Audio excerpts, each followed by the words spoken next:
বিসমিল্লাহির রহমানির রহিম। আসসালামু আলাইকুম everyone, welcome to my channel. আজকে তৈরি করব কাঁচা আম দিয়ে আমসত্ত্ব বা আমট। একদম আচারওয়ালা মামাদের মতো আমসত্ত্ব তৈরি করে দেখাবো। আশা করছি আজকের রেসিপিটা সবার ভালো লাগবে। ভালো লাগলে আমার চ্যানেল থেকে সাবস্ক্রাইব করে আমার সাথেই থাকবেন। তো চলুন দেখে নেওয়া যাক এই আমসত্ত্বটা কীভাবে তৈরি করতে হয়। এখানে আমি 1.5 কেজি কাঁচা আম খোসা ছাড়িয়ে ছোট পিস করে কেটে নিয়েছি। এখন এগুলাকে একটা ব্লেন্ডার জগে নিয়ে নিচ্ছি। এটাকে খুব ভালো করে পেস্ট করে নিতে হবে। ব্লেন্ডার জগের মুখটা আটকে এটাকে আমি খুব ভালো করে পেস্ট করে নিচ্ছি।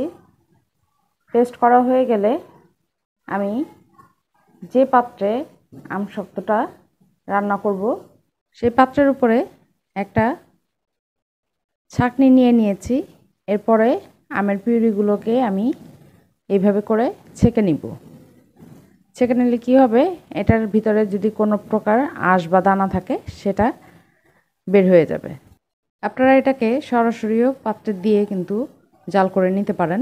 আর ছেঁকে নিলে আমসত্ত্বটা একদম মসৃণ হবে। এখন পাত্রটাকে আমি চুলায় বসিয়ে দিয়েছি। এর মধ্যে 1/2 চা চামচ লবণ আর 1.25 কাপ চিনি দিয়ে দিচ্ছি।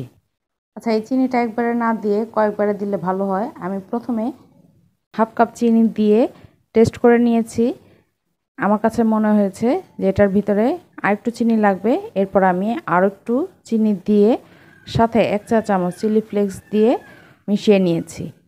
এরপরে এগুলাকেও খুব ভালো করে আমের পিউরির সাথে মিশিয়ে নিতে হবে। মেশানো হয়ে গেলে মিডিয়াম আঁচে এটাকে জাল করতে থাকবো 2 থেকে 3 মিনিট। এরপরে এর মধ্যে 3 থেকে 4 ফোঁটা সবুজ কালার দিয়ে দিচ্ছি। আপনারা চেষ্টা করবেন ভালো ব্র্যান্ডের কালার ইউজ করতে, যেহেতু এটা খাবারের জিনিস, ভালো ব্র্যান্ড হলেই ভালো হয়। তো এটাকে খুব ভালো করে মিশিয়ে নিয়েছি। এই কালারটা দেওয়ার একটাই উদ্দেশ্য যে কাঁচা আমের আমসত্ত্বটা দেখতে সুন্দর হবে, এই জন্যই, আর কিছু না। আপনারা না চাইলে এই কালারটা না দিলেও চলবে। আমসত্ত্বের পিউরিটা কিন্তু একদম রেডি। দেখতেই পাচ্ছেন এটা কতটা ঘন হয়ে গিয়েছে।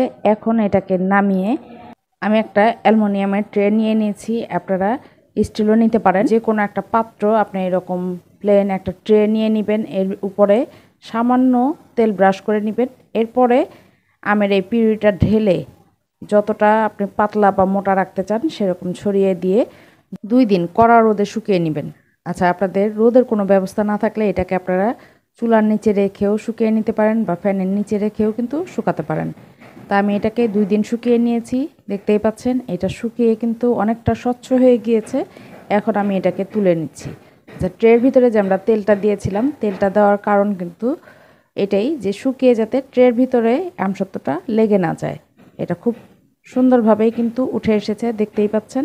এখন আমি এগুলাকে কেটে দেখিয়ে দিচ্ছি। একদম স্কুল গেটের মামাদের মতো আমসত্ত্ব তৈরি হয়েছে। আমি পাতলা করেই তৈরি করেছি। আপনারা মোটা করে নিতে চাইলেও মোটা করে দিতে পারবেন। তাতে করে শুকাতে সময়টা একটু বেশি লাগবে। আমার এরকম 2টা ট্রে হয়েছে। আমি 2টা ট্রে থেকেই আমসত্ত্বগুলোকে তুলে নিচ্ছি। দেখতেই পাচ্ছেন আমাদের আমসত্ত্বটা একদম রেডি। এইভাবে করে আপনারা একবার আমসত্ত্ব তৈরি করে সারা বছর এয়ারটাইট বক্সে ভরে সংরক্ষণ করতে পারবেন।